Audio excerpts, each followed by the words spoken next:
Alright, I'm back with the Destiny 2 video. I guess I could do one later today about resets, but instead I just wanted to circle back because I have to say something about how absurd this weekend was. What a ridiculous situation that the game found itself in.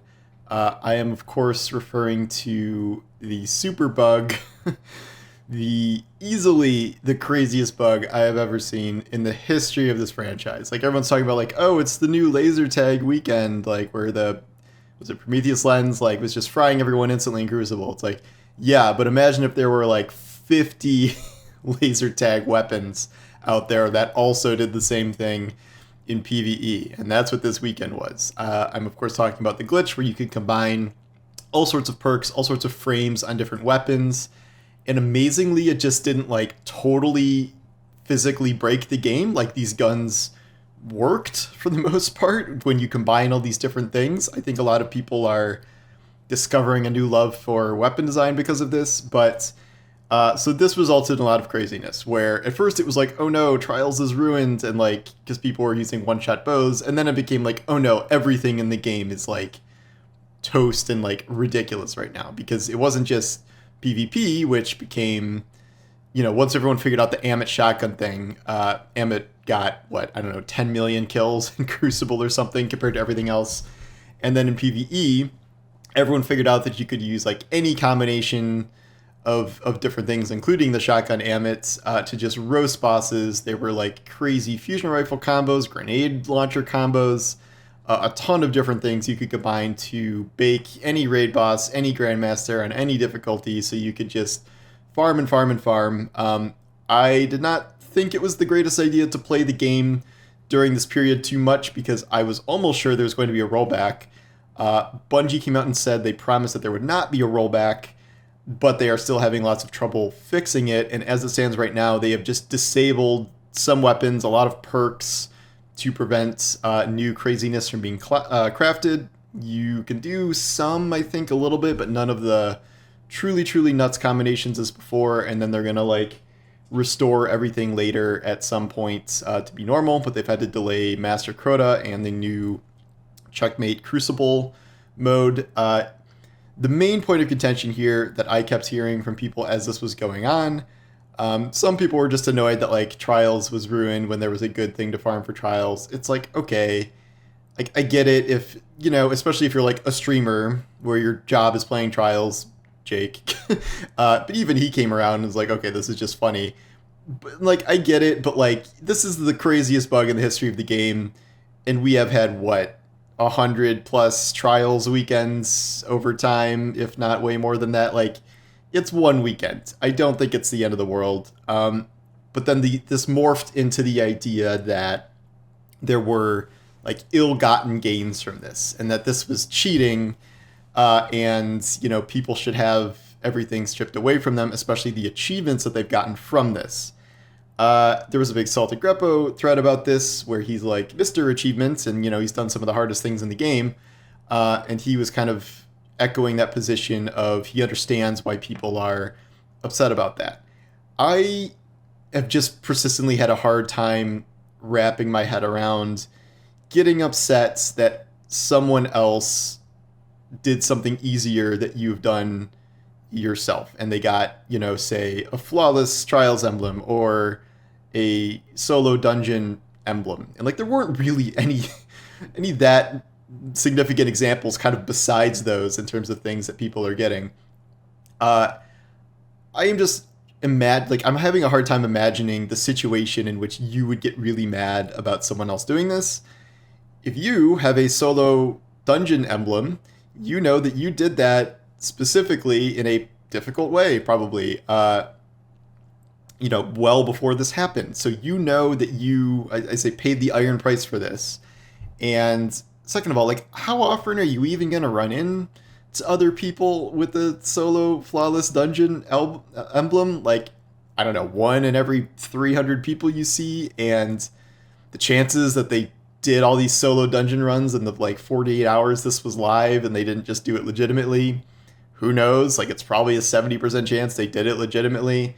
And like, how is this that upsetting to you? Like, there's not really any tangible rewards here except like an emblem, and like a couple of these things have like a couple of shaders, a couple of cosmetics for achieving some of this stuff, but like it's really not that much stuff. And Salt was saying something about like, okay, well, what if everyone, suddenly able to get like the Last Wish Day 1 album or other emblem or other Day 1 raid albums? He's like, where do you draw the line? And I'm like, I would draw the line there, because those are like really what I would consider the only like truly prestigious emblems in the game. I'd say, like, in terms of the overall like difficulty, the time limit, stuff like that.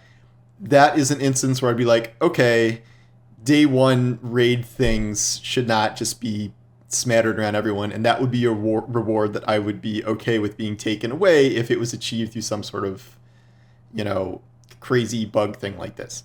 That said, how many different raids have people done with some sort of glitch or exploit? How many Riven runs have there been legit compared to cheesing Riven, which has been...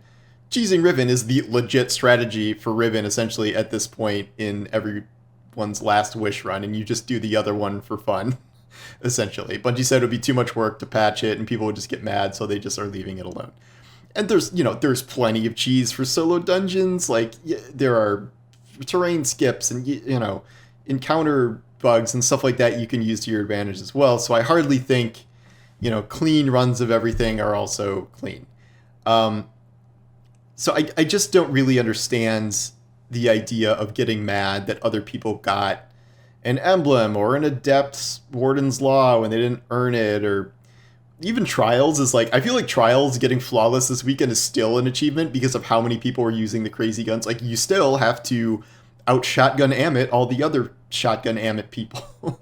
So it's kind of a different way to go flawless in that sense. And like, stuff like raids and GMs and dungeons, like, who cares? Like, people got 48 hours of good rewards from hyper farming things fast.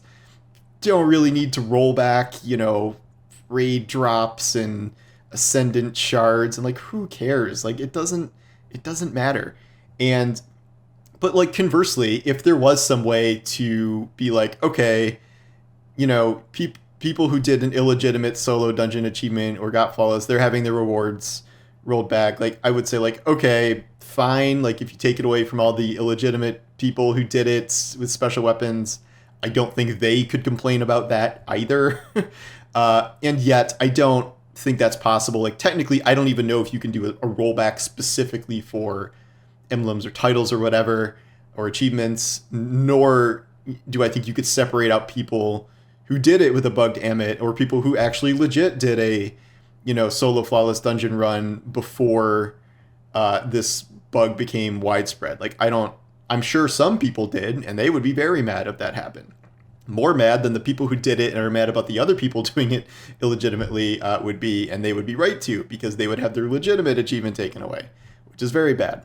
So I just think some portion of the population took this way too seriously and is way too invested in what other people have in a game where that does not really matter, and it's just sort of in your head. Like, I think it's cool everyone has pride in their own achievements, but like, what do you care if someone got their 1K voices in a cheesed Riven run as opposed to you doing it in your legit Riven run? Like, does that matter? Does anyone care? Will anyone even know? No. And I think you can apply that to essentially everything in the game except maybe like Day 1 raid completions, which is not a part of this because this did not happen during a Day 1 raid. And they're even delaying the Master Raid in order to preserve the sanctity of that, because there's special Master rewards, and that's a brand new thing, and you'd maybe have a whole slate of people getting that this brand new achievement that would feel a little worse.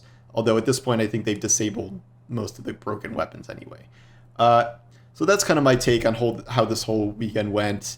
I think it's impressive if they end up pulling this off without a rollback. They kind of have to now because they said they were doing it. And if people were like, okay, I'm going to go nuts farming, and then they're like, just kidding, we have to do a rollback, that would really suck because they were just going back on what they said. So hopefully, it seems like they're in process of doing it the way they said, where they're individually disabling perks and they'll individually restore the weapons and all that stuff. It's just going to take a little while. I wouldn't get mad about this. I don't think there's anything to get mad about. I don't think you can get mad at the people who used this bug, because it was one of the funniest bugs in history, and like, who wouldn't want to just, like, why wouldn't you just spend time having fun with this, because it will probably never happen again, as opposed to like being mad Trials got screwed up for a weekend, or being mad someone you've never met and will never meet got, a solo dungeon emblem. Like, I don't really get that line of thinking. Like, you have the right to think that, I guess, that's fine, but I have the right to be like, I don't understand that at all. So that's my take. This week will be interesting. I'm obviously getting back to videos after skipping most of last week. Tomorrow, Cyberpunk Phantom Liberty Day. I don't remember what time the embargo lists, but I will have a review written. I've not filmed a video yet, but I will film a video tomorrow about my thoughts on the full expansion. I just did my thoughts on the 2.0 update, which is very much married to the expansion, so I'm not reviewing Phantom Liberty separate of how the update feels. Like, it's impossible. So I have to kind of mention both things, and we will have lots and lots of discussion about that. Probably mostly done with Starfield videos for a while. I feel like I maxed out that game at 160 hours or whatever. And then we are heading towards Spider-Man time. I should probably start asking Sony for a review copy. I think they might already be out. And we'll see what happens with that. I don't really care about like Assassin's Creed Mirage and stuff, but we'll see. If it reviews crazily well, maybe I'll give it a shot. But I'm kind of over Assassin's Creed at this point. But yeah, so more Destiny stuff. Heading back to that. It's my forever game. So if I've finished Phantom Liberty, if I've finished, what is it? Starfield. Like, I will probably head back to Destiny in some, meaningful capacity. And like, yeah, no, I did not finish every good game from this summer, but, we'll see. Anyway, thanks for watching, and I will talk to you soon. Take care.